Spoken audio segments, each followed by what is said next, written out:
Shalom, tudo bem?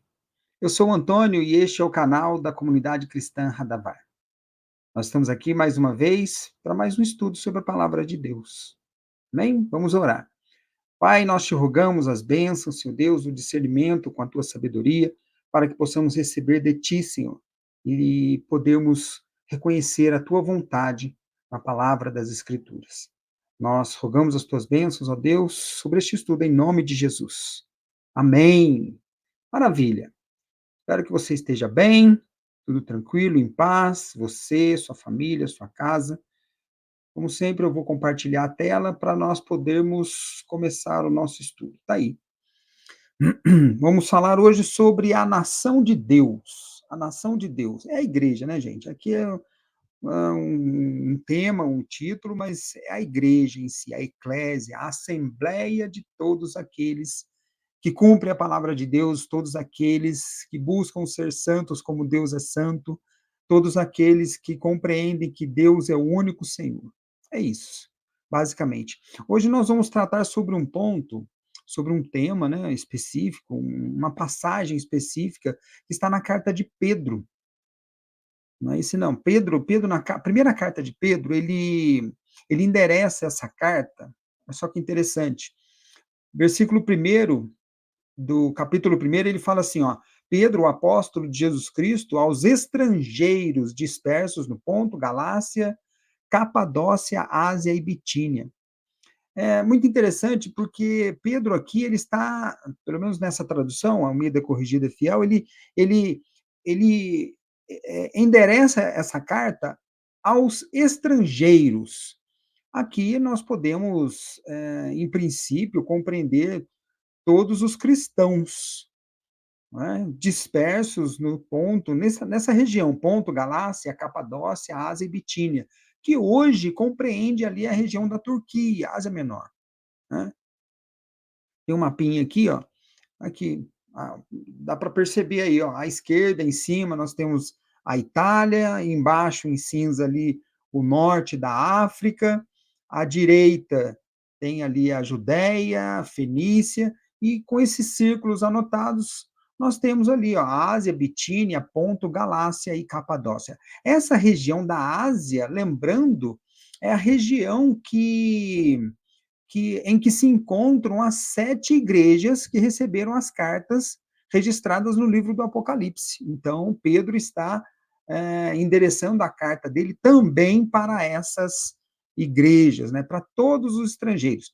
Como ele está falando de estrangeiro, aqui nós não temos condições de dizer se são judeus ou gentios, aqui especificamente. Mas nós vamos ver que, na realidade, ele está falando para os gentios, não os judeus que aceitaram a Jesus, não, os gentios cristãos. É sobre isso que nós vamos ver. E qual é a passagem nessa primeira carta de Pedro que chama a atenção? Entre outras, né, entre várias outras, nós temos ali no capítulo 2, versículos 9 e 10, ele fala assim, ó: mas vós sois a geração eleita, o sacerdócio real, a nação santa, o povo adquirido, para que anuncieis as virtudes daquele que vos chamou das trevas para a sua maravilhosa luz. Vós, que em outro tempo não erais povo, mas agora sois povo de Deus, que não tinhas alcançado misericórdia, mas agora alcançastes misericórdia. Bom, aqui a gente já consegue perceber que ele está falando com estrangeiros, gentios. Ele está falando com estrangeiros em relação a Israel. Então, ele está falando com os gentios que aceitaram a Jesus Cristo, que realmente se tornaram cristãos, né, compreendendo, receberam a palavra de Deus por intermédio dos apóstolos, a palavra de Deus que foi também ensinada pelo Cristo. E nós podemos perceber isso pela expressão povo adquirido. Israel foi um povo constituído, Deus começou com eles um processo de redenção.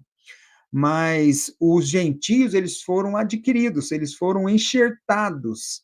É uma oliveira que foi enxertada na oliveira, que é Israel. Nós já sabemos disso. E no versículo 10 ele fala: vós que em outro tempo não erais povo, ou seja, antes só Israel. Depois, com a obra redentora do Cristo, ele chamou a todos, porque ele ele enviou todos os apóstolos às nações para que a palavra fosse eh, propagada, para que a palavra fosse realmente levada a todas as nações.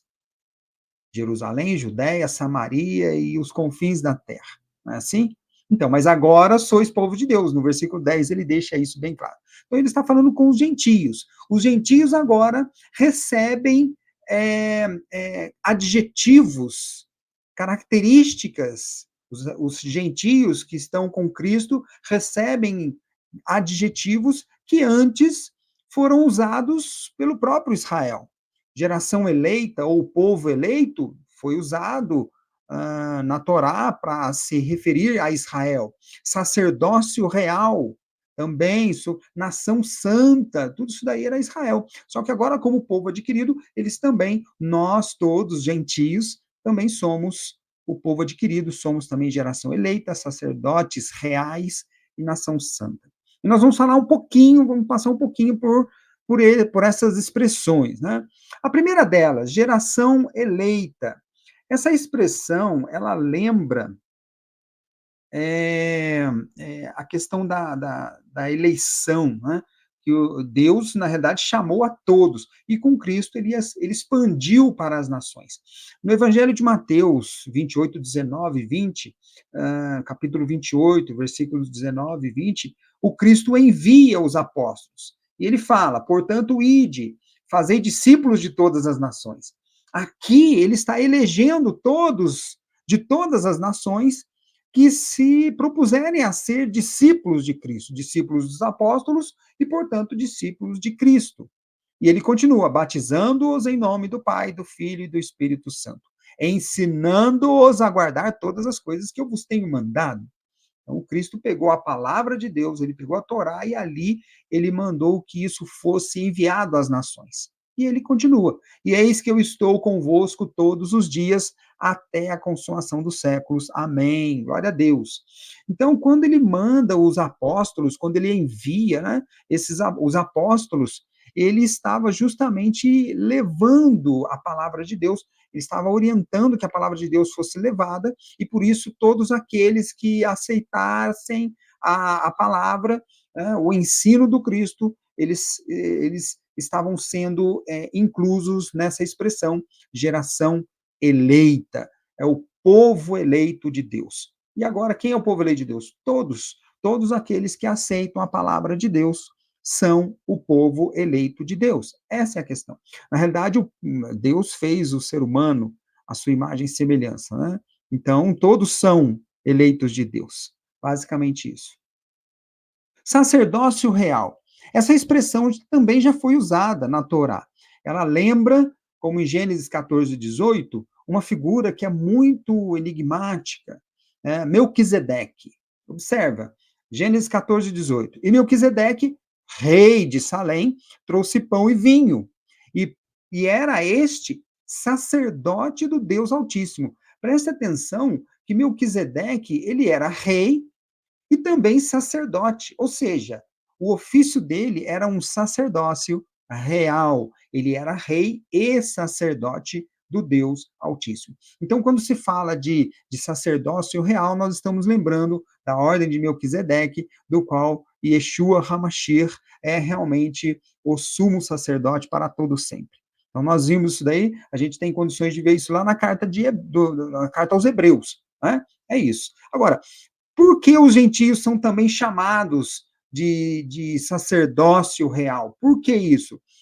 Em Apocalipse, por duas vezes, aparece essa expressão.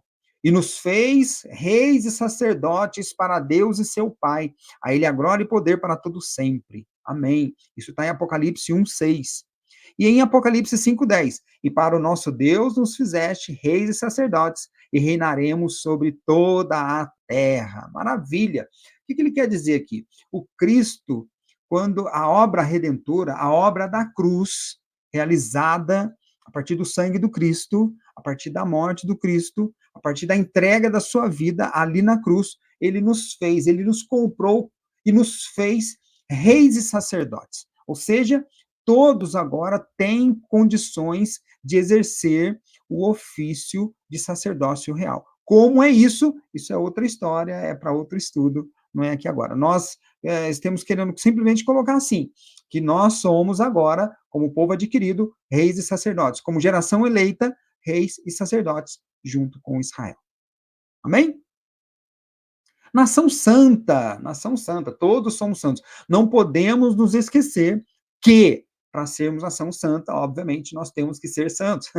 Deus é santo, então temos que ser como Deus, temos que ser santos. Temos que cumprir a vontade do Eterno, temos que obedecer aos mandamentos de Deus e temos que, assim, andarmos como santos na terra. Em Êxodo 19:6, ele fala: e vós me sereis um reino sacerdotal. Observa a expressão. Israel tem uma função específica de nação sacerdotal. Israel tem vamos dizer assim, um ofício sacerdotal diferente, mas continua sendo, sempre foi e sempre será um reino sacerdotal e o povo santo. Só que nós agora, gentios, as nações foram chamadas também a serem santas.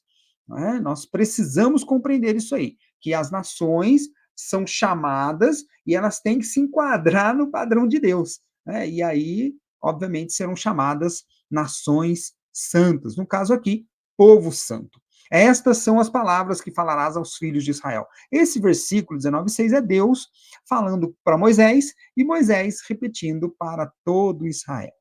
Amém? Nação santa. E povo adquirido. Povo adquirido, essa última expressão, em Apocalipse 5:9, pertinho do outro versículo, né? Em Apocalipse 5:9 está escrito: E cantavam um novo cântico, dizendo: Digno és de tomar o livro e de abrir os seus selos, porque foste morto, e com o teu sangue nos compraste para Deus, de toda a tribo, e língua, e povo, e nação. Aleluia! O que acontece? Esse cântico está justamente proclamando o Cordeiro de Deus, proclamando a Yeshua como o Cordeiro de Deus e dizendo que ele foi morto e com a sua morte ele nos comprou. Portanto, ele nos adquiriu, ele incluiu a todas as nações que assim o aceitem como uma nação santa. E, obviamente, para sermos santos, repito, nós precisamos entrar no padrão de Deus, nós precisamos nos enquadrar no padrão de Deus. Precisamos ser santos como Deus é santo, e assim a nação será santa. Amém? E o versículo deixa bem claro que nós somos chamados como geração eleita, como sacerdócio real, nação santa, povo adquirido, para proclamar as virtudes daquele que nos chamou das trevas para a sua maravilhosa luz. É isso que o versículo fala, deixa muito bem claro para nós. Então nós precisamos enxergar aí o quê? Nós precisamos enxergar o seguinte: nós fomos feitos, o ser humano foi feito à imagem e semelhança de Deus. A palavra semelhança no hebraico vem demut. E demut tem a ver com as virtudes divinas. Quando nós falamos de semelhança, nós estamos falando do caráter de Deus. Portanto, nós somos feitos à semelhança de Deus porque nós temos condições de expressar aqui na terra o caráter divino e, através disso, sermos legítimos representantes de Deus na terra. A revelação mesmo do próprio Deus, ela vem para a terra, vem para esse nosso mundo através do ser humano. É o ser humano que mantém a conexão com o Pai e, por isso, tem condições de expressar em tudo o que fizer as virtudes divinas. Portanto, o que acontece? As nações gentias são chamadas para ser santas junto com Israel e ali expressar junto com Israel, as virtudes, o caráter de Deus aqui na terra, justamente expressando a semelhança de Deus como na criação. Amém? Isso é maravilhoso. Isso é maravilhoso. Então, é isso que nós queremos dizer com nação santa. Lembre, nação santa é a igreja, é a eclésia, é a reunião de todos aqueles que aceitam ao Senhor. Vou desfazer aqui o compartilhamento. Assim, a reunião de todos aqueles que aceitam ao Senhor e por isso se encontram no caminho que conduz à morada do Senhor, à morada de Deus, à morada do eterno Deus. É isso. Eh, por isso nós podemos dizer que todos, toda a assembleia e por isso a igreja, não separamos de Israel, pelo contrário, Israel está ali, é o primeiro, é a primeira nação inclusa, né, Cristo mesmo falou que veio para, Israel em primeiro lugar e depois ele chamou as nações. Então Israel é aquela que abre as portas da igreja, basicamente isso, ou deveria, né, praticamente. É isso, esse é o nosso estudo de hoje. Uma ótima semana para você. Fica com Deus. Shalom.